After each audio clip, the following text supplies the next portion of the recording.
bienvenidos todos a este ciclo de webinars de STEAM, de Educasha. Hoy es un placer estar ya, parece que empezamos a estar presenciales, estamos cerca de las personas y estamos bueno, presencialmente con algunas personas dentro del auditorio, pero sobre todo cerca de nuestros ponentes, que se puedan ver y tocar mientras debaten con vosotros.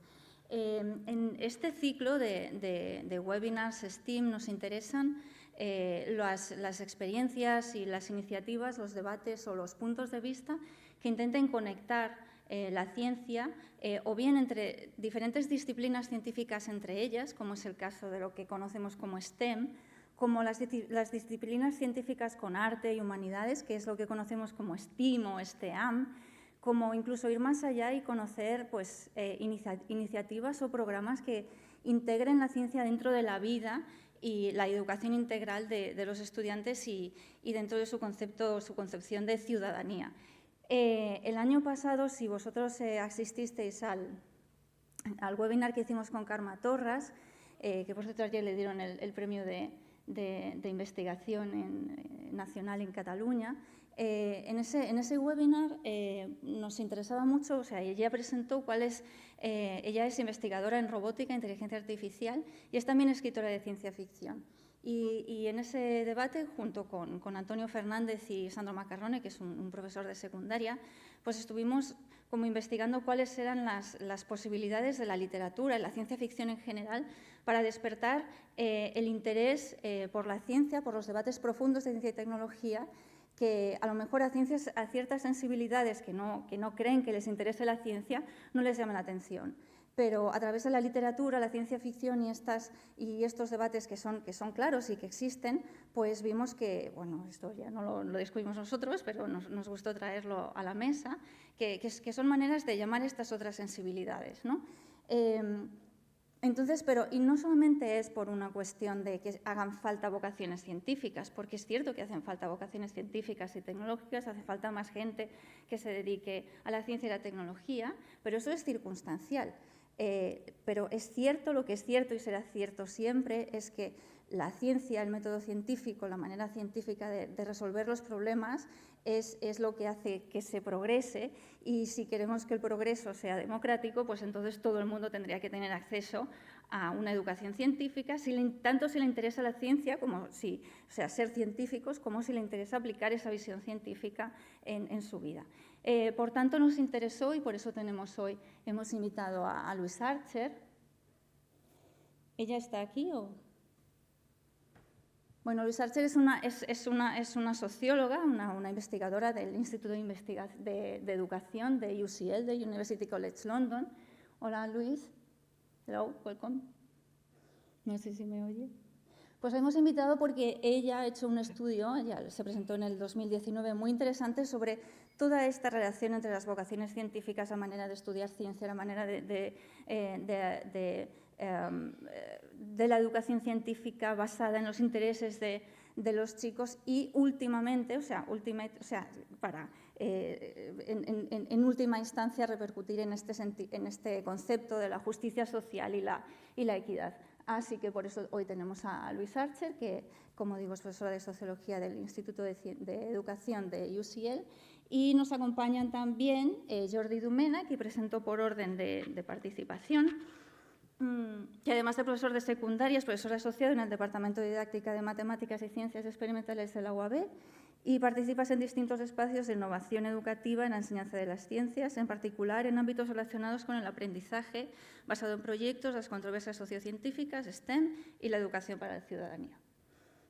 También está Rosina Malagrida, que es responsable del Living Lab de Salud de Sicasa. Eres co-coordinadora de Casa Research Living Lab, cofundadora del programa de Educasha STEAM for Change, del que os hablaremos, y combinas estas iniciativas con la investigación en la docencia universitaria, y de hecho estás a punto de doctorarte. Y la palabra se me olvidó al entrar y ahora ya no viene. La moderadora es Digna Couso, que es experta en didáctica de las matemáticas y las ciencias y directora del Centro de Recerca para la Educació Científica i Matemàtica, CRECIM. Actualmente investiga sobre el análisis del interés, la autoeficacia y las aspiraciones en STEAM, junto a la equidad y el equilibrio de género en este ámbito. A lo largo de, ahora serán estas presentaciones, también habrá debate. Por favor, os animamos a que hagáis las preguntas que queráis en el chat durante o al final, porque así facilitaréis el trabajo de Digna como moderadora y además haremos que el debate sea entre todos. Pues muchas gracias y bienvenidos. Pues muchísimas gracias, Marta, por unas palabras tan amables. Bienvenidos a todos y todas. Buenas tardes, Jordi. Buenas tardes, Rosina. Luis, que te vemos por la pantallita. Qué lujo volver a coincidir con todos vosotros. Yo me voy a dirigir primero a Luis porque es la persona que va a hacer la charla.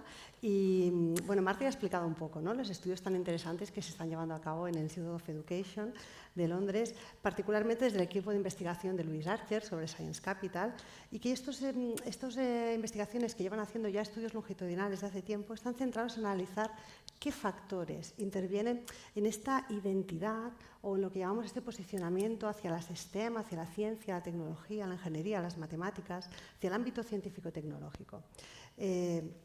A nosotros nos parece súper interesante y como tenemos muchos profesores, creemos en la audiencia, que son docentes de primaria y de secundaria, que realmente están interesados en este tema porque notan cada día que una parte de sus alumnos, una parte de su alumnado, siente que la ciencia no es para ellos o para ellas.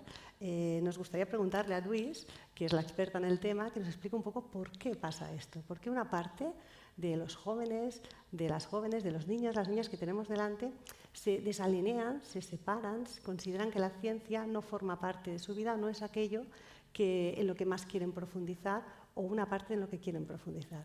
Luis, te cedo la palabra y nos lo presentas. Thank you very much. Muchísimas gracias.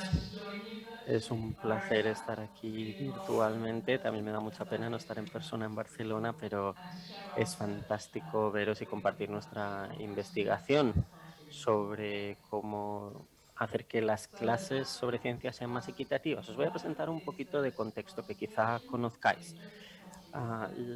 Hablamos de una cosa, que es que la participación en lo que es la ciencia, más allá del contexto educativo obligatorio, es poco igualitaria.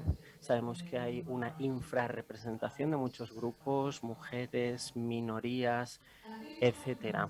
Y esto es un patrón que hemos visto muy persistente a pesar de iniciativas y de esfuerzos que han estado ahí durante muchos años para intentar mejorar esta participación. Tenemos muchas de estas intervenciones en Inglaterra, seguramente también en otros países, y se centran en que la ciencia sea más divertida, es decir, suscitar el interés de los y las jóvenes. Y la idea es que si la ciencia es más divertida, más jóvenes seguirán dedicándose a ella. Pero hemos realizado un estudio longitudinal, ASPIRE, durante 13 años, que ha ido haciendo un seguimiento de jóvenes de entre 10 y 23 años, por ejemplo, con encuestas con más de 48.000 jóvenes, entrevistas con más de 800 niños, con sus padres y madres, y lo que hemos visto es que el problema principal no es la falta de interés. Nuestras encuestas nos muestran que muchos niños y niñas sienten que les gustan las ciencias, pero creen que no están hechas para ellos. Vemos aquí resultados de un grupo y vemos que la mayoría de los jóvenes que respondieron decían que aprendían cosas interesantes en las clases de ciencia. Luego es verdad que en Inglaterra tenemos los exámenes nacionales a los 16 años y ahí es muy difícil que las asignaturas sean interesantes. Y hay un declive en este interés. Luego la barra azul claro es la que nos muestra el interés de las personas que realmente siguen una senda que tiene que ver con la ciencia, y ahí no es sorprendente que la barra sea alta. También nos dicen las encuestas que los padres consideran que es importante que sus hijos e hijas aprendan ciencia. Luego, la barra es mucho más pequeña cuando estos estudios dejan de ser obligatorios. También hay que decir que la mayoría dicen que los científicos hacen un trabajo con mucho valor, pero todas estas visiones positivas no se traducen en que las personas, los jóvenes, las jóvenes, consideren que pueden llegar a ser científicos o científicas en el futuro. Y estas son las últimas barras, las que son más bajas. Entonces nos preguntamos qué es lo que genera esta disparidad entre el interés inicial y la falta de visión de una carrera científica. Estadísticamente no hay diferencias tampoco en lo que se refiere a las edades. Y puede ser algo muy sorprendente porque cuando uno tiene 10 años considera que tiene toda la vida por delante, que puede hacer cualquier cosa, pero en realidad no hay diferencias estadísticas entre las edades. En nuestro proyecto Aspire hemos visto que hay muchos factores que intervienen en esto, en que los jóvenes y las jóvenes no vean la ciencia como algo que es para ellos y para ellas. Las injusticias sociales, las prácticas de enseñanza de la ciencia en el colegio, las representaciones populares de la ciencia, todos son factores que tienen una función destacada. Este diagrama resume muchos de estos factores. Y a mí me gustaría decir, en este sentido, que el capital científico es muy importante y que tiene un papel muy preponderante, pero es uno de tantos. En nuestro informe hablamos mucho más de todos estos aspectos. El capital científico es un concepto que desarrollamos en el proyecto Aspire y que luego hemos ido ampliando desde entonces, y es como esta especie de cajón desastre que combina todos los conceptos relacionados con la ciencia, todos estos factores, todo lo que hacemos, lo que pensamos sobre la ciencia. Y hemos visto que cuando se valora y se apoya este capital científico de un estudiante en un colegio, pues este estudiante tiene muchas más posibilidades de seguir en una carrera científica más allá de los 16 y que conforma su identidad científica, es decir, verse a sí mismo y que lo vean los demás como alguien relacionado con la ciencia. Podemos pensar en el capital científico como algo que tiene 4 bolsillos. Seguimos con esta imagen de la mochila o del cajón desastre. Tiene 4 compartimentos. Lo que sabemos, cómo pensamos, nuestros valores y actitudes, lo que hacemos más allá del colegio, por ejemplo, si leemos cosas relacionadas sobre la ciencia en Internet, y también la ciencia en casa, es decir, a quién conocemos, si nuestros amigos y nuestra familia nos apoyan a la hora de seguir con una carrera científica. Y cuanto más de todo esto tengamos, más probabilidades tendremos de continuar en el futuro con algo relacionado con la ciencia. Vemos que las familias suelen tener diferentes actitudes. Esto lo hemos visto en los estudios que hemos realizado. Pensamos, por ejemplo, en una madre que nos decía que le ocurría mucho acabar en el coche riéndose sobre los símbolos químicos.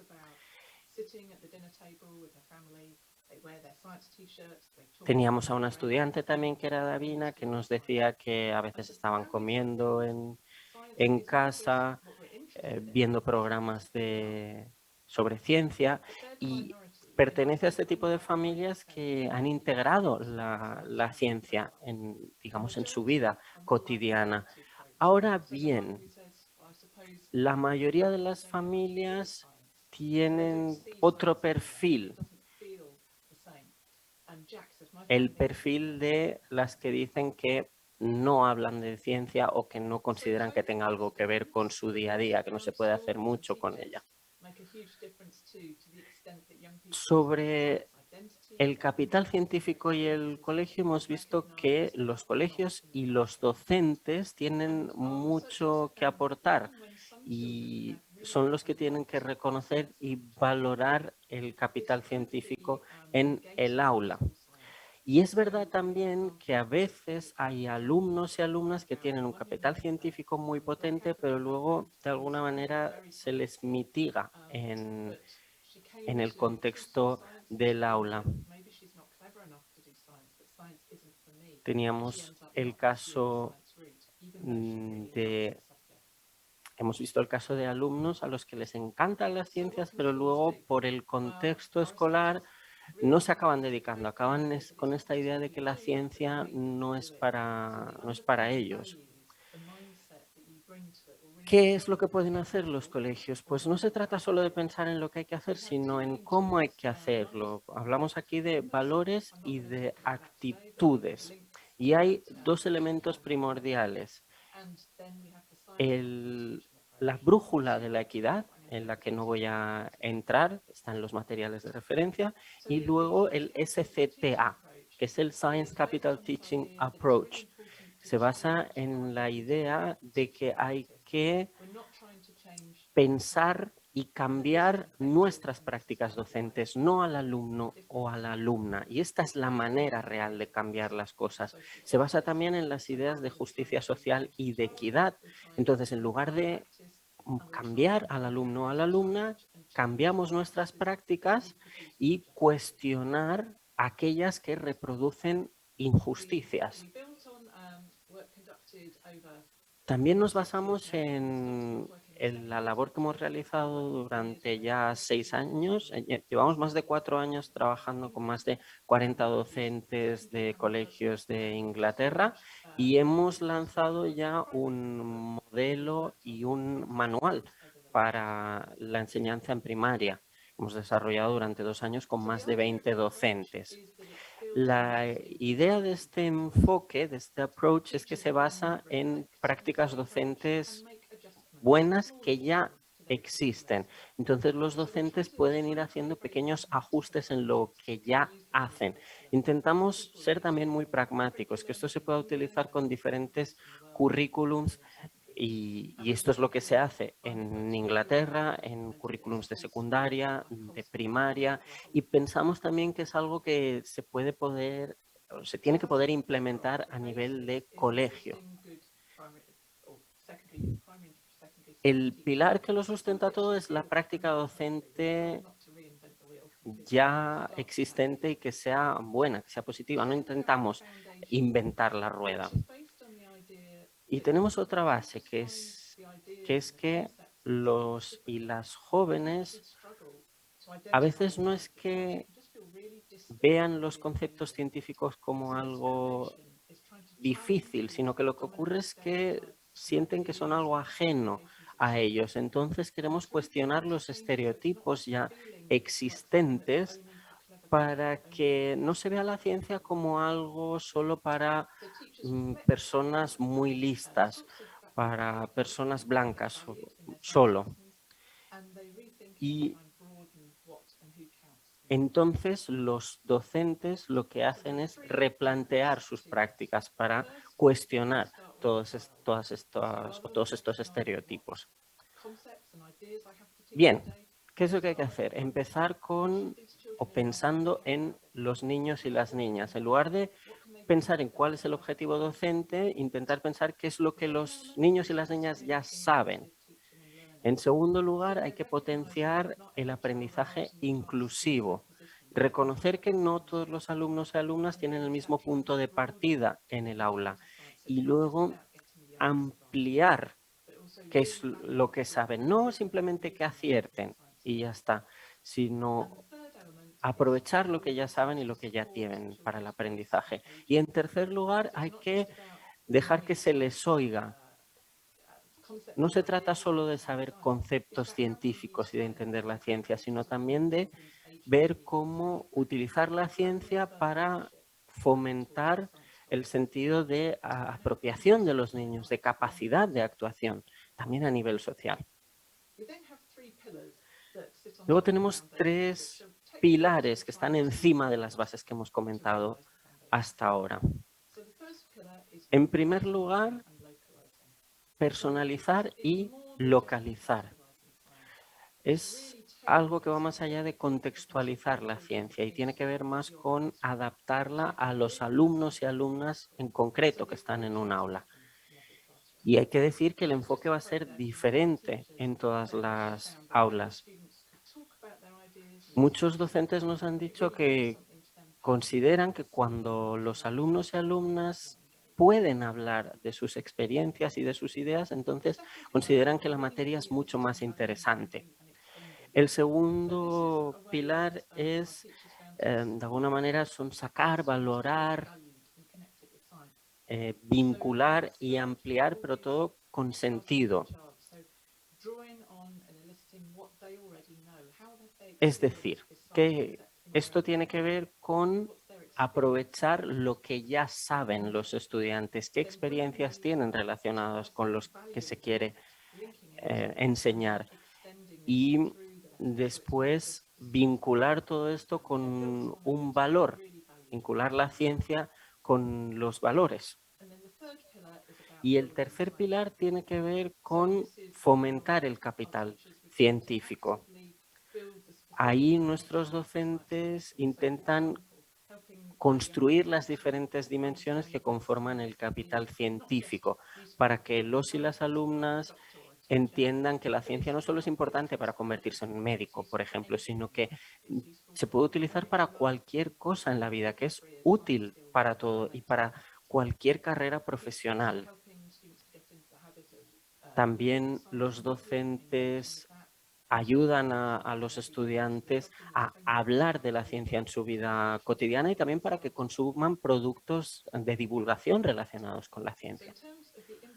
Vamos a hablar ahora del impacto de este método, de este enfoque. Aquí tenemos unas gráficas. En el caso de la secundaria, llevamos a cabo dos pruebas de 2 años y vimos un incremento en el porcentaje de jóvenes que querían seguir una carrera científica, que se sentían conectados con la ciencia, y que seguían también construyendo su capital científico. En el estudio primario vimos también un aumento del número de jóvenes que veían más vínculos entre la ciencia y su vida. Era un poco más difícil recopilar datos en la primaria porque este estudio lo hicimos en los últimos 2 años y claro, tuvimos la pandemia de por medio, pero hay que resaltar la labor de los docentes que lo hicieron genial y vemos también el impacto sobre los docentes que consideraban que este enfoque había mejorado sus prácticas y que efectivamente lo recomendarían a los demás. Un par de citas de nuestros docentes. En primer lugar, nos decía un docente que al principio era bastante escéptico, pero que veía que marcaba una diferencia este método y que el enfoque cambiaba totalmente la experiencia en el aula, que los niños estaban sentados en las sillas mirándolo o mirándola directamente y viendo que lo que se explicaba era algo que conectaba con ellos.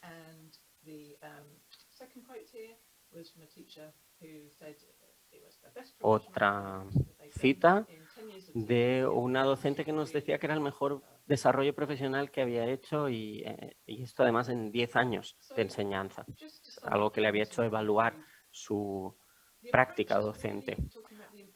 Para acabar, hay que decir que lo importante es priorizar la equidad, ponerla en primer plano. Tiene que ser algo presente en todo lo que hacemos. ¿Por qué? Porque no hacerlo implica un resultado no neutral. Cuando no tenemos en cuenta la equidad social, lo que hacemos es reproducir las desigualdades. Entonces es muy importante integrarlo en todo lo que hacemos. Como he dicho, nuestro enfoque se centra no en lo que hacemos, sino en por qué lo hacemos, en los valores, en las actitudes que hay detrás de nuestras prácticas. Con estas herramientas también intentamos ser pragmáticos, es algo que se puede aplicar a todo el currículo, y decimos también que lo importante es cambiar nuestras prácticas cotidianas, que esto se convierta en algo habitual, no que sea algo puntual. Lo que queremos cambiar son las aspiraciones de los jóvenes, su contexto, para que sus identidades, sus ideas se puedan valorar y que puedan formar parte de cómo enseñamos la ciencia. Sabemos que nuestros docentes están muy ocupados, muy ocupadas, y los pequeños cambios en este sentido son muchas veces los que consiguen los mayores resultados. También me gustaría volver a resaltar que consideramos que la ciencia no es solo un destino, también es el vehículo para conseguir que los y las alumnas se conviertan en ciudadanos y ciudadanas activos, actores del cambio. Entonces, la ciencia contribuye al pensamiento crítico, a la agencia, a la capacidad de actuar de las personas, y para que esto también para que los alumnos y las alumnas en el futuro puedan hacer cosas que realmente les interesen, puedan aportar cambios en sus comunidades. Bien, hasta aquí mi presentación y estoy deseosa de participar en el debate posterior. Muchas gracias. Estaréis todos de acuerdo conmigo que realmente es súper interesante el trabajo que estáis haciendo en el Institute of Education. Particularmente esta idea de pasar más allá de la diagnosis, ¿no? Sabemos que tenemos un problema. Creo que el proyecto Aspires fue clave en identificar exactamente qué problema tenemos, ¿no? Un problema que no está tan relacionado con la motivación, con el interés, como realmente con esta idea de aspiración, aspiracional, y con esta idea de identidad. Y todo eso que está haciendo en UK, en el fondo, es poner la equidad al frente, ¿no? No sé si hay preguntas sobre este tema, veo que no sé si hay alguna. Si queréis hacer alguna, me la pasáis. Creo que ahora mismo no estamos viendo ninguna, ¿no?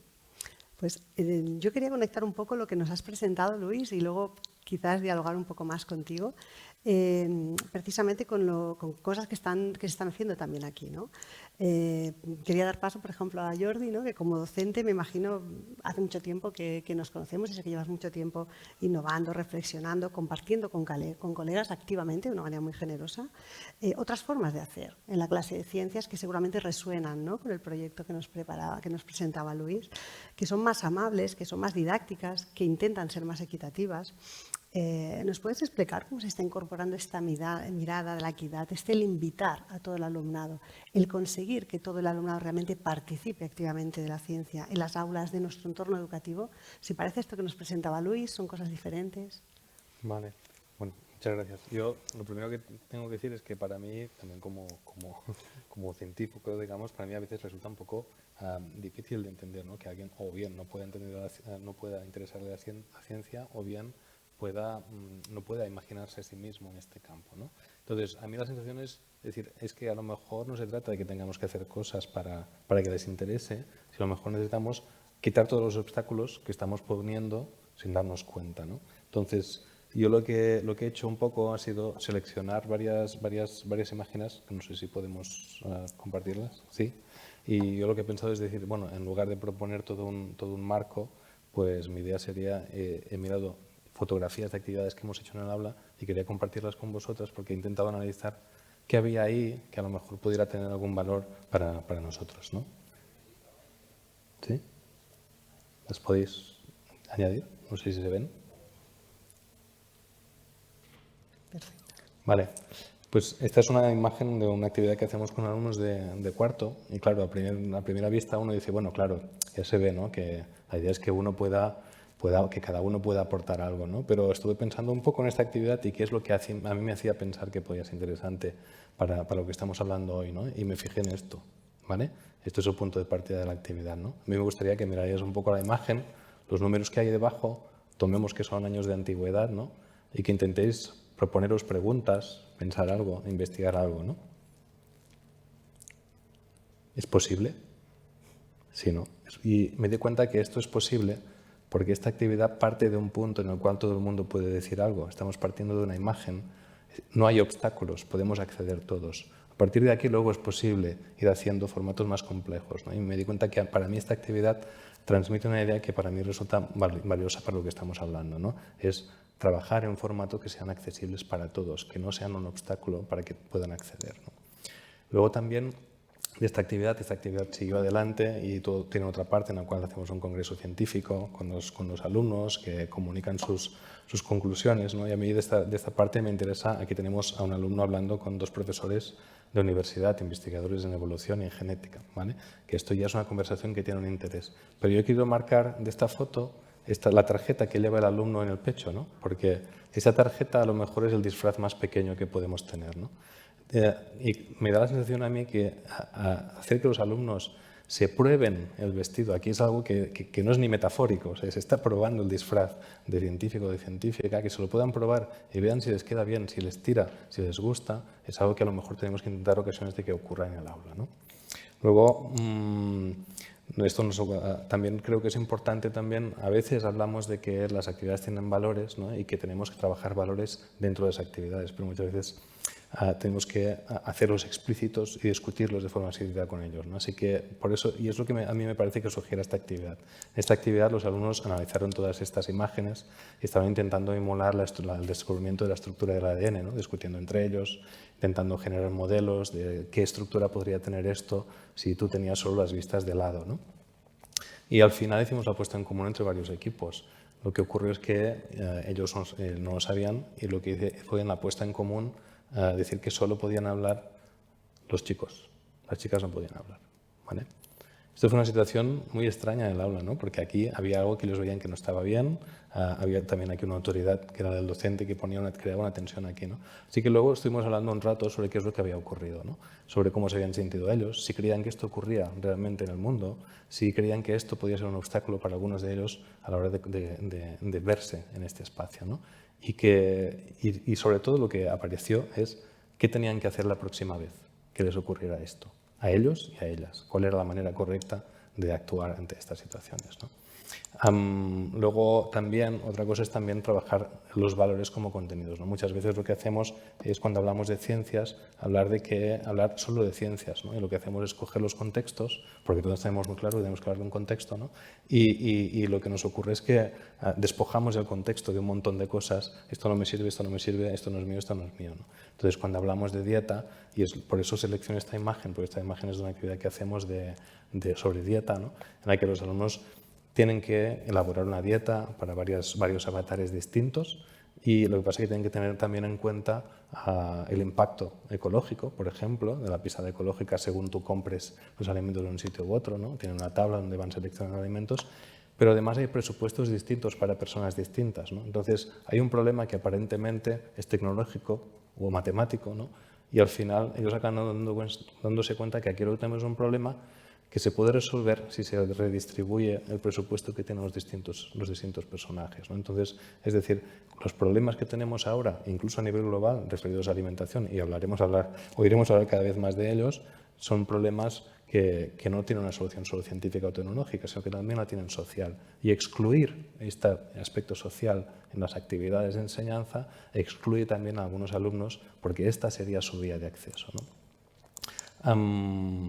Por otro lado, también esto es una actividad de geología que estamos haciendo ahora, es decir, una parte de fotografías son antiguas porque he intentado modificar un poco la actividad, ¿no? Aquí cada equipo tiene un sitio reservado en el mundo y tiene que evaluar los riesgos geológicos que hay y cuáles son las medidas que deberíamos tomar, ¿no? Están comprando medidas, ¿vale? Estas son una serie de medidas que ellos tienen para intentar comprar con puntos y vamos a hacer una asamblea de la ONU en la cual ellos lo que van a hacer es intentar convencer a los demás de que sus actuaciones de prevención de riesgos geológicos deben llevarse a cabo para proteger a las personas, al medio ambiente, a la economía, ¿no? Entonces aquí la discusión que se va a generar yo creo que va a ser interesante porque va a conectar el hecho de que la ciencia participa muchas veces en la toma de decisiones, pero hay muchos criterios implicados, ¿no? Esto lo hemos visto también ahora durante la pandemia, ¿no? También, claro, todo eso también implica un acercamiento, ¿no? De momento tenemos preparados una serie de banderas con palos para hacer la Asamblea de la ONU, para que ellos se sientan representados, se sientan parte de un acto intentando representar y emular la realidad. De momento ya veremos qué ocurre. De momento lo que he conseguido es que profesores sociales se emocione, porque me ha visto con las banderas por ahí y he dicho, ah, mira, esto tiene buena pinta, ¿no? Bueno, vamos a ver si esto llega a la interdisciplinariedad de algún modo, ¿vale? Pero por último, la otra fotografía que he seleccionado es esta. Es una actividad que vamos a hacer, o sea, la hemos hecho, pero vamos a ir transformando. Es una actividad en la que el alumnado analiza noticias sobre ecología, problemáticas ecológicas, e intenta, mediante simuladores, predecir qué es lo que va a ocurrir, ¿no? Pero una vez hemos detectado cuál es el problema, la verdad es que muchas veces nos quedamos, habría que hacer, y no sabemos, no les enseñamos a qué se podría hacer, ¿no? Entonces, lo que yo quiero aplicar en esta actividad es esto, intentar enseñarles a ellos cosas que tú puedes hacer como ciudadano y como ciudadana, que a lo mejor no son solo votar, ¿vale? Sino que tú puedes actuar de muchos modos, ¿no? Entonces, creo que esta actividad quiere avanzar en esto, ¿no? En el hecho de que ciudadanía implica muchas cosas y que esto tenemos que enseñar en una escuela si realmente queremos equidad, porque si no, lo que tendremos serán unos alumnos que son capaces de participar y otros que no lo son, ¿no? Viendo todas estas cosas, al intentar agruparlo, a mí lo que me ha salido es esto, ¿no? Que tenemos por un lado pues ideas relativas a la inclusión, en las cuales a mí me parece que una parte de los deberes que tenemos es esta diversificación de formatos, esta atención al lenguaje incluso, pero también recursos, necesitamos más recursos para que pueda haber inclusión en las aulas, ¿vale? Por otro lado, esta idea de valores, de hacerlos explícitos. Yo hago aquí una llamada a los profesores y profesoras de filosofía. Por favor, los profesores de ciencias necesitamos ayuda, necesitamos que nos ayudéis a aplicar marcos éticos en nuestras actividades y hacer que esos marcos éticos sean explícitos. Que los alumnos sepan, ahora yo estoy siguiendo pragmático, ahora yo estoy siguiendo de este modo, ¿no? Para que tú puedas saber cómo estás pensando cuando tomas decisiones, ¿no? Y por otro lado, el aspecto de ciudadanía. Y en este creo que tenemos deberes muy grandes, ¿no? Porque a nivel escolar a veces nos sale un poco caro hacer actividades que impacten en el mundo real, pero necesitamos más fuerza en la aplicación, en el hecho que los alumnos conozcan qué palancas de actuación tienen a su disposición, ¿no? Todavía no sé por dónde podemos ir tirando de esto. Me parece que términos como comunidad, identidad o como acción pueden tener una solución para ir avanzando en esto, pero mejor lo dejamos para discusión o preguntas. ¿Sí? ¿Os parece? Sí. Muchas gracias, Jordi. La verdad es que los ejemplos que has presentado son súper sugerentes y yo no sé si Luis ha podido ir siguiendo la presentación, espero que sí, que se la hayan traducido, porque habéis hablado de muchas cosas que se parecen, ¿no? Habéis hablado de agencia, un poco quizás también la parte esta de la buena base, ¿no? Que hablaba Luis. Primero una buena base de cómo enseñar ciencias bien, que esto es como un prerequisito, y luego a partir de aquí cómo meter los valores, la agencia, que se sientan legitimidad, que su conocimiento es legítimo y pueden aportar al aula, etcétera. Creo que hay muchos puntos de conexión. No sé si tenemos alguna pregunta de la audiencia o alguna participación. Si no, las podemos dejar para el final, veo que estáis deseando escucharlos a todos y luego podemos, si no, también nosotros iniciar un poco el debate. Yo creo que un poco por enlazar, ¿no? Lo que habías presentado tú, o sea, tu charla un poco acaba con una preocupación que yo creo que tenemos todos los profesores y profesoras de ciencias que queremos hacer cosas un poco más auténticas en el aula, ¿no? Que es esta conexión con la ciencia de verdad y con la sociedad de verdad, ¿no? ¿Cómo conseguimos que estamos intentando que todo el alumnado participe en la ciencia del aula, que ya es mucha, pero también la ciencia real, ¿no? ¿Cómo podemos conectar la escuela con la ciencia real? Y esto me enlaza con Rosina, porque vosotros trabajáis muchísimo, lleváis mucho tiempo trabajando en esta participación ciudadana en la ciencia, ¿no? Y también desde las escuelas, no solamente entendiendo la ciudadanía como aquello que empieza cuando has acabado la escolarización, sino que nuestros niños y niñas y nuestros jóvenes ya son ciudadanos y ciudadanas con todo derecho y también tienen que participar en la ciencia. ¿Qué palancas de cambio, usando la palabra que usabas tú, ¿no? ¿Qué maneras podemos usar para conseguir que el alumnado, que de hecho toda la ciudadanía, sienta que quiere y sienta que puede participar en la ciencia activamente? Una pregunta muy interesante, no muy fácil de responder de una manera lineal del problema a la solución, pero sí, a mí sí que me gusta utilizar una metáfora, que es que si en el ser humano estamos formados por diferentes sistemas y estos diferentes sistemas están muy interconectados entre ellos para ir resolviendo los retos a los que se enfrenta nuestro organismo cada día para darnos la vida, y además la vida durante tantos años, con lo cual aquí la complejidad es enorme, pero la maquinaria que tenemos montada, la organización es espectacular, porque realmente nos permite a esto vivir muchísimos años gracias a todo este sistema organizativo que permite que los diferentes subsistemas que tenemos dentro del cuerpo humano estén interconectados. Yo creo que en el tema de la educación en ciencias debemos conseguir algo parecido. Estamos hablando hoy de que el problema es complejo, ¿no? Y Luis nos decía, el problema no es que la ciencia no es para mí, no es que el problema no sea uno o no sea otro, es que el problema es complejo y está compuesto por muchísimos factores y, por lo tanto, cada uno de nosotros, desde nuestro punto de partida, desde donde trabajamos, no lo vamos a poder resolver si no conseguimos trabajar en red, de manera colaborativa, entre mucha más diversidad de actores de la que estamos acostumbrados, ¿no? Por lo tanto, avanzar hacia aquí. Yo os he preparado también unas diapositivas, si queréis las voy a compartir.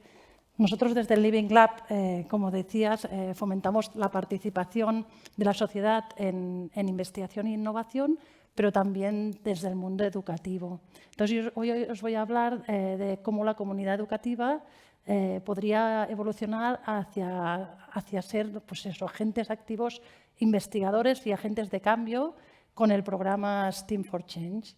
De hecho, sabemos que seguro que en la audiencia tenemos a muchísimos profesores y profesoras muy innovadores que también estáis ya haciendo investigación desde hace tiempo. Nosotros os queremos compartir un poco cómo lo estamos enfocando desde STEAM for Change. Y para hacerlo, lo que estamos haciendo es que nos estamos inspirando en dos movimientos muy fuertes, digamos, que están viniendo y que los dos, curiosamente, se han iniciado desde la Comisión Europea, aunque tienen similitudes con otros movimientos que vienen de otros entornos. Por ejemplo, hay uno que es el de investigación e innovación responsables, que saldrá luego durante la charla, y otro es uno quizá un poco más reciente, que es el de Open Schooling, donde tenemos la suerte de estar participando ahora en un proyecto europeo que se llama Connect. Veis aquí en la diapositiva el logotipo, también podéis entrar en la página web y veréis pues, que se está fomentando una colaboración entre varios proyectos europeos y hay una cuenta de Twitter de Open Schooling donde vamos compartiendo y podéis también vosotros compartir buenas prácticas para ir avanzando en esta dirección de cómo abrir los centros educativos para que sean más abiertos a los problemas de la sociedad, los problemas del entorno, mediante investigación e innovación y, evidentemente, participativa con la comunidad y para la comunidad. Entonces, un poco lo que comentábamos antes, con la metáfora que os decía del cuerpo humano, que yo creo que hemos hablado de muchos factores hoy. Hemos hablado, por ejemplo, de estereotipos, de injusticias sociales, de representaciones populares, de prácticas en la escuela, y que no es que sea uno u otro el problema, sino que el problema es complejo y, por lo tanto, son muchos los problemas que hoy tenemos encima de la mesa y que todos y todas los que estamos aquí nos planteamos y que buscamos un poco aquella receta mágica que no existe, ¿no? Porque no hay una solución, sino que la solución también es compleja. Yo de lo que os quería hablar es de uno de estos factores que como decíamos, son múltiples, que es el modelo de relación entre la ciencia y la sociedad. Y creo que aquí también hay un factor importante que está influenciando a nuestros alumnos y alumnas. Es el hecho de que la comunidad educativa tradicionalmente ha sido excluida del sistema de investigación e innovación. Quizá en vuestros centros educativos habéis recibido a veces investigadores, pero un poco nuestros alumnos han sido objetos de la investigación y no han actuado como co-investigadores con aquel investigador que entraba en el aula, ¿no? Entonces os he representado aquí en esta circunferencia lo que sería el sistema de investigación e innovación, donde tenemos con las siglas en inglés los investigadores y la industria. Aquí sí que tradicionalmente se está haciendo mucho esfuerzo cada vez más para que haya más colaboración entre diferentes disciplinas y también con la industria, pero tradicionalmente hemos dejado excluidos algunos actores. Y estos actores son la comunidad educativa, pero no solo, ¿no? También, por ejemplo, las entidades de la sociedad civil, ¿no? Por ejemplo, ahora en mi pueblo tenemos un problema con las playas, que con las tormentas que hay, pues desaparecen las playas y hay todo un movimiento de la sociedad civil porque no quieren que vengan a regenerarlas porque esto tiene un impacto en el medio ambiente. ¿Qué pasa? Pues que esta sociedad civil quizá no son investigadores y se están informando, pero ellos no tienen ocasión de participar mediante procesos que vayan un poco más allá de recibir conocimiento y, en base a este conocimiento, tomar decisiones como buenamente pueden. Y por ahí también están pues, los ayuntamientos de la zona donde vivo, que también se posicionan y también toman decisiones, ¿no?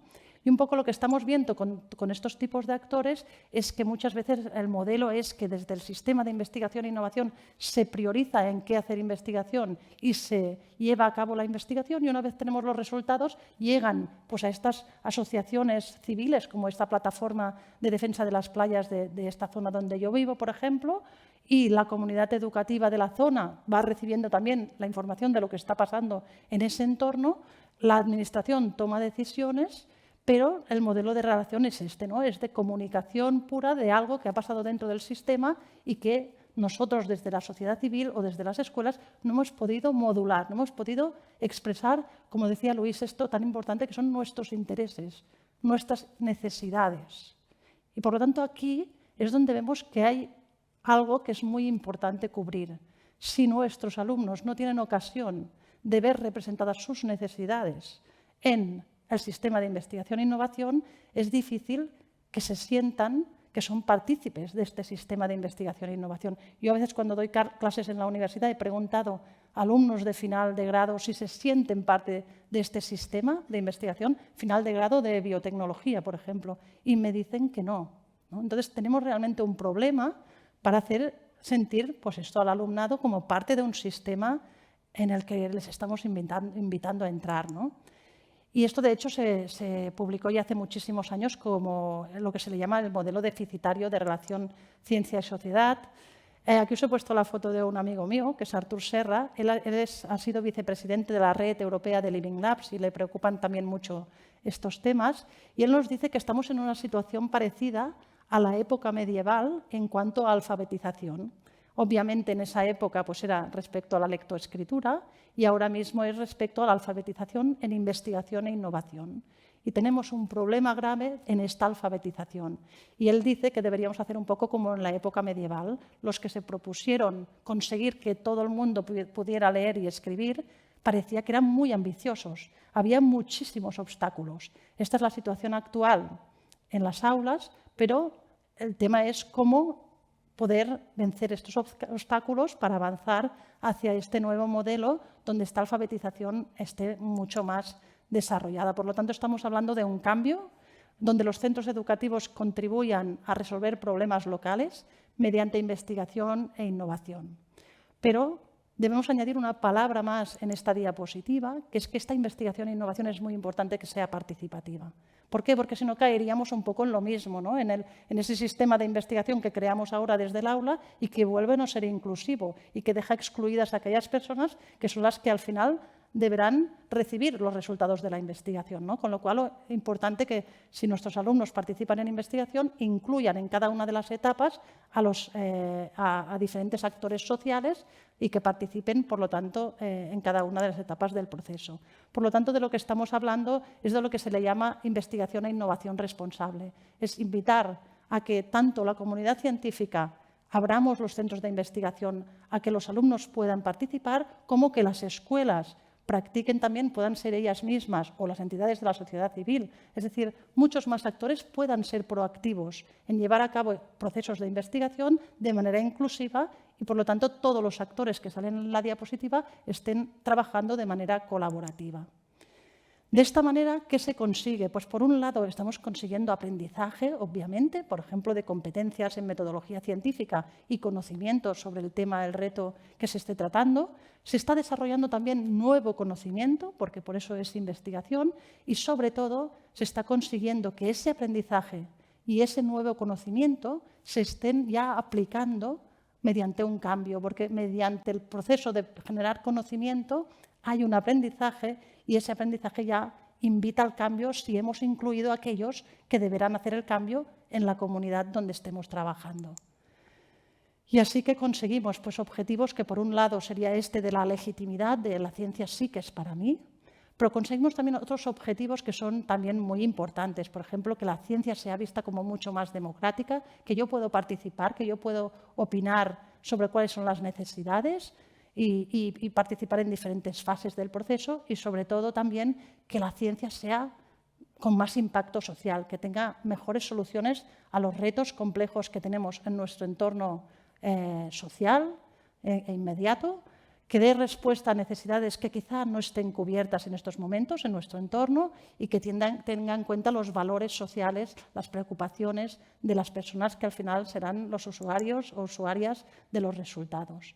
Y de hecho de lo que estamos hablando ya, por ejemplo, en este documento de 2015 de Science Education for Responsible Citizenship, ya nos decían, ¿no?, de que debemos conseguir que los centros educativos sean agentes de cambio de la comunidad, que debemos conseguir que los estudiantes aprendan ciencia con enfoques innovadores para resolver problemas sociales que incluyan procesos de I+D+I, que debemos mejorar la educación en STEAM para diferentes públicos, es decir, cómo la educación formal está ayudando también a la no formal y a la informal, y que debemos mejorar la alfabetización.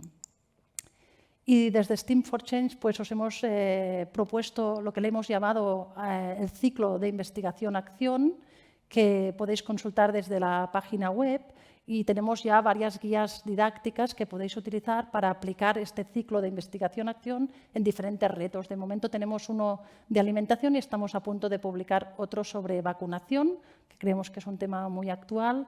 Y bueno, esperamos que os gusten, ¿no? Son procesos en los que siempre pues, partimos de una primera fase de fomento del interés, de explorar esas necesidades de los alumnos, pero también de sus familias. Creemos que es muy importante implicar a las familias, por lo que comentaba Luis, en las diferentes etapas del proceso y priorizar esas necesidades y esas preocupaciones. Y digo las familias, pero podrían ser también otros actores sociales.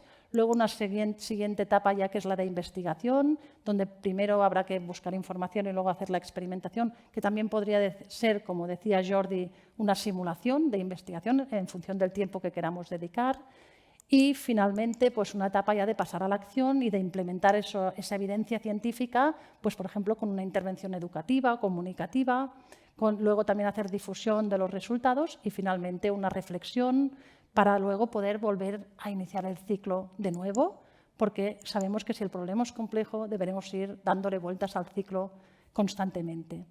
Por lo tanto, como vemos, pues, cuando el problema es complejo como el que hoy nos ocupamos, que es el de mejorar la educación de las ciencias, la solución debe ser también, digamos, compleja, o para no decirlo de una manera que pueda ser desmotivadora, digamos que debe ser mucho más colaborativa de lo que la estamos planteando hasta ahora, mucho más inclusiva, y creemos que la investigación participativa mediante este modelo de escuelas abiertas puede ser una buena aproximación. Y así, pues, un poco avanzar desde este modelo deficitario a un modelo de open schooling, donde compartamos la responsabilidad en cada una de las etapas del proceso de investigación y de innovación. Y hasta aquí lo dejo. Muchísimas gracias. Os dejo aquí también direcciones de Twitter, si queréis seguir el movimiento de Open Schooling, el proyecto Connect, Educasha, por supuesto, y luego Marta os contará un poco más sobre los próximos webinars, donde iremos dando más detalles de todo este programa de STEAM for Change. Muchas gracias. Muchas gracias, Rosina. Ahora, si no hay preguntas del público, a mí yo sí tengo muchas, ¿eh? O sea, no os preocupéis que no os vais a ir sin preguntas. No sé si podemos conectar también con Luis, porque me gustaría que fuera una discusión como a tres bandas, porque hemos empezado hablando de equidad, ¿no? Es muy interesante la deriva, ¿no? Si hacemos como un seguimiento en grandes palabras, hemos empezado hablando de equidad, han salido términos como agencia, voz, legitimidad, didáctica, capital científico, y lo hemos conectado con participación y abertura, ¿no? Aunque en realidad pueden llevar una cosa a la otra, pero pueden no hacerse así. De hecho, a veces la participación invita solo a un tipo de alumnado y no a otro. Entonces, mi pregunta, volviendo al tema de capital científico, que creo que es una herramienta central o un concepto central, ¿qué de las cosas que hacemos en la escuela o cuando desde el I+D conectamos con la escuela aportan realmente al capital científico del alumnado? Por ejemplo, hemos hablado de una cosa muy interesante, ha salido en las 3 conversaciones, creo, en las 3 charlas, la idea de conversaciones con la familia, ¿no? Involucrar a las familias, que es algo que hacemos poco en las aulas de ciencias, ¿no? Sobre todo a medida que los alumnos son mayores, la familia se desdibuja más, ¿no? El papel de la familia en el centro se desdibuja más, ¿no? El infantil tiene un papel muy importante y a medida que subimos se desdibuja más y, sin embargo, esta mochila que llevan los alumnos viene muy predefinida, casi que los agujeros de la mochila, los bolsillos, vienen prehechos un poco de casa y nosotros podemos añadir cosas o podemos ayudar, pero hay mucha parte de ahí. Habéis hablado todos desde alguna conversación hacia la familia. ¿Qué otras estrategias para desarrollar el capital científico de nuestro alumnado? Para que conozcan más personas que se dedican a la ciencia, para que se hagan más preguntas de la ciencia, para que vean más la ciencia en su vida. Y si Luis quiere conectar, también estaría muy bien. Sí, Luis ha comentado que había 3 aspectos importantes, ¿no? El quién hace la investigación, qué es hacer investigación y el hecho de que todos podemos hacer investigación. Yo pienso que estos 3 aspectos se abordan muy bien cuando invitamos al alumnado a hacer investigación, porque todos se dan cuenta de que todos pueden hacer investigación, conocen qué es hacer investigación. Además, sí puede ser un proyecto real que también se esté investigando desde la comunidad científica y se puede llevar a cabo en colaboración con la comunidad científica. ¿Un proyecto de ciencia ciudadana estarías hablando? ¿Un tipo de proyecto así? Por ejemplo, sí. De hecho, la investigación participativa de la que nosotros hablamos podríamos decir que podría ser un sinónimo de investigación ciudadana, ¿no? Un ejemplo concreto, nosotros el año pasado con el tema del COVID hicimos un proceso de investigación participativa con 6 escuelas y 860 alumnos, donde les invitamos a reflexionar sobre cómo podíamos mejorar la prevención de COVID en las escuelas. Esto lo hacíamos también con la Generalitat de Cataluña, en un proyecto que se llama Escola Santinella. Y era muy interesante porque los jóvenes podían ver cómo ese proyecto, que en realidad cuando nosotros llegamos ya existía, y era un proyecto, dicho de alguna manera, entre comillas, donde el alumnado era objeto de la investigación, porque ellos pues daban muestras biológicas y se les medían pues aspectos de los equipamientos de la escuela, de cómo podían mantener las distancias sociales, de ventilación, etcétera, etcétera. Pero ellos no estaban participando activamente en ese proyecto, pero lo estaban viviendo muy de primera mano, ¿no? Con lo cual, quizá lo que le faltaba a ese proyecto es este componente de decirles, todos vosotros también podéis ser como estos que vienen aquí y estar haciendo de co-investigadores con ellos. Entonces les dimos pues, una guía, unas pautas para poderlo hacer y pudieron pues, ir siguiendo un proceso de investigación en el que investigaron las perspectivas de diferentes actores sociales de los problemas que veían, las oportunidades que veían y qué recomendaciones harían para mejorar la prevención. Y fue muy interesante porque sacaron conclusiones que los científicos no estaban sacando, porque ellos sacaban conclusiones de temas ambientales, porque había un grupo de ciencias ambientales y de temas de salud, pero de la comunidad salieron mucho más sistémicos, ¿no? Aspectos pues, de desigualdades sociales que se ha hablado hoy, que eran muy importantes y aún más durante la pandemia, aspectos de participación en cómo mejorar la aplicación de las normativas que venían de salud pública en el contexto de la escuela, cómo promover la corresponsabilidad en la escuela para la aplicación de estas medidas, etcétera, etcétera, ¿no? Y creo que el hecho de estar interactuando con científicos y durante cada una de las etapas que decía antes de la motivación, la investigación y la acción, siempre iban colaborando con las familias, que creemos que también podían aportar muchísimo, pero también a la vez estábamos fomentando capital científico, ¿no? Con lo cual había un poco lo que decía Luis del quién, que estaban allí ellos, el qué es hacerlo, que lo hicieron, y el que todos podemos, porque todos ellos participaron.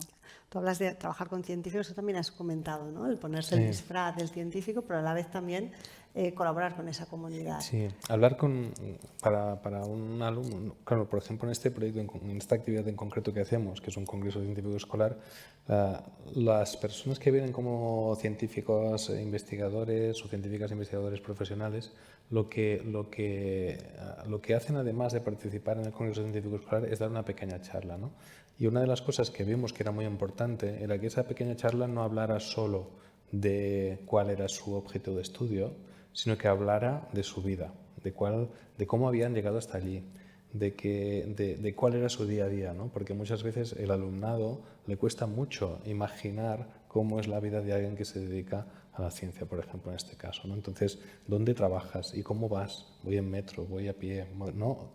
Son cosas que a nosotros nos pueden parecer absurdas, ¿no? Pero en la mente de alguien pueden resultar, de alguien que está considerando si la ciencia es para él o no es para él, pueden resultar ser algunos de estos obstáculos que decíamos al principio que es necesario ir removiendo, ¿no? Porque son obstáculos que impiden que uno se pueda ver a sí mismo o a sí misma en este ámbito, ¿no? También creo que a lo mejor esto también es algo que tenemos que mejorar un poco, ¿no? Porque a lo mejor no estamos ofreciendo un abanico suficientemente amplio para que se puedan imaginar llevando a docentes de universidad o investigadores de la universidad, ¿no? Entonces, el abanico STEM o abanico de la ciencia en general es mucho más amplio, ¿no? Entonces, creo que es importante también, pues esto, pues ya sean las asociaciones de antiguos alumnos, tirar de esto, pues estas asociaciones de antiguos alumnos de los centros educativos pueden ser un recurso muy importante para conseguir quitar estos obstáculos que son las ideas preconcebidas que tiene cada uno sobre lo que él mismo o ella misma puede o no puede hacer, ¿no? Entonces, ver alumnos de otros cursos que vuelven al centro, que hablan de su experiencia, pero que hablan de su experiencia en términos no de me gusta este tema, yo quiero llegar a ser esto, que también, sino en términos de, pues mira, me levanto, tal, cada día tengo que estudiar, pues es una persona normal, que ¿no? es una persona normal, ¿no? Que le interesan otras cosas, ¿no? Y yo creo que esto es una parte importante también, ¿no? Claro. De hecho, sobre eso, a nosotros nos parece muy interesante todo el fenómeno, por ejemplo, de los científicos amateur, ¿no? Las asociaciones de ornitología o gente que le encanta la astronomía, pero en realidad no se dedica, trabaja en otra cosa, ¿no? Y invitamos muy poco a los científicos amateur, tanto en los proyectos de ciencia ciudadana como a las escuelas, cuando en realidad es un paso casi intermedio, ¿no? Es alguien que no se ha dedicado a la ciencia por los motivos que sea, a veces ha estudiado ciencias, a veces no, pero la ciencia forma una parte muy importante de su vida porque es parte de su hobby, ¿no? Y ese también es un hecho. No sé si Luis quiere aportar algo de estas estrategias para invitar a las familias, para acercar personas que se dedican a la ciencia a las escuelas. ¿Hay alguna estrategia especialmente interesante que quieras compartir con nosotros, que hayan hecho alguna de las escuelas que trabajan con vosotros?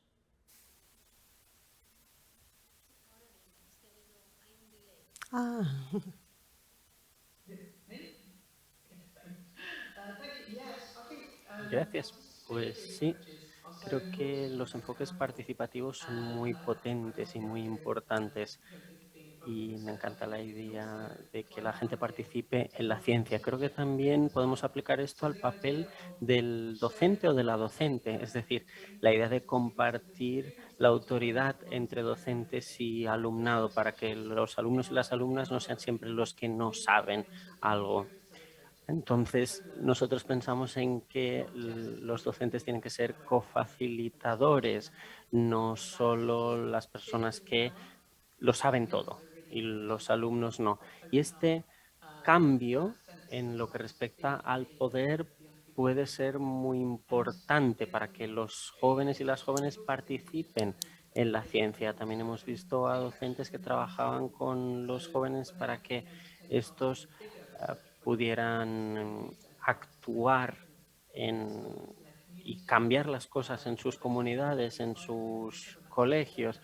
Yo que sé, estoy pensando, por ejemplo, en el reciclaje. No hace falta participar solo en proyectos de investigación grande, puede ser algo más local. Estamos pidiendo entre el profesorado y el alumnado es el mismo que pedimos un poco entre el I+D y la sociedad, ¿no? Es este rebalancing, ¿no? Volver a balancear estos poderes para que todo el mundo se considere suficientemente legitimizado y tenga cierta agencia para participar.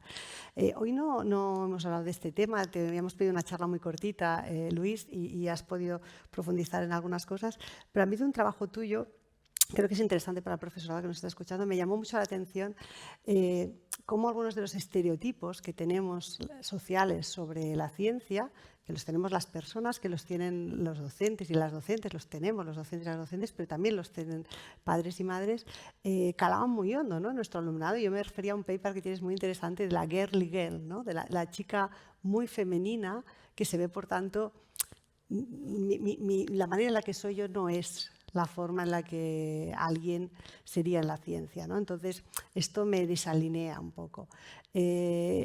¿Cómo podríamos trabajar con este tipo de estereotipos profundamente arraigados, tanto desde la escuela como desde la participación social? Porque creo que está en el ideario colectivo, en el subconsciente, ¿no? Les podemos estar invitando a participar, pero si alguien dice, Pero en realidad gente tan femenina como yo no es la que le interesa esto y por tanto esto no va conmigo. ¿Qué se podría hacer aquí?